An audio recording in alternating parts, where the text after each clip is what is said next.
I'm Michael Bungay Stanier, founder of Box of Crayons, author of The Coaching Habit, the coaching book that sold more than 400,000 copies in the last couple of years. And I'm excited to be coming to Sydney as part of the Full Circle Group Summit. And I'm going to be running an exclusive version of The Coaching Habit. That's our award-winning workshop. More than 50,000 managers and leaders from around the world have gone through it. And it's really about the most practical way to get into being more coach-like, having more effective as a manager and a leader by being more coach-like. Now, it's not about training people to be a coach. We're not about actually doing that. What we are about is looking at the barriers that stop managers and leaders, perhaps like you, from being more coach-like and actually tackling and dismantling those barriers. We tackle the issue about, I don't have time for coaching, because in fact, our belief is if you can't coach in 10 minutes or less, you don't have time to coach.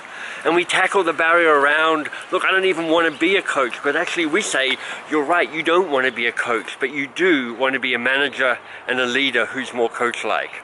And we're going to tackle the third big barrier, which is, why would I bother? You know, what's in it for me for being a coach or being more coach-like? And I'll tell you now what the answer is. It's this: you get to work less hard, but have more impact. So if any of those things sound intriguing, if you'd like to see just what's made 50,000 managers and leaders around the world go through this program, why it's won awards, please do sign up. I'd love to have you there. The Coaching Habit, coming to you in Sydney in May.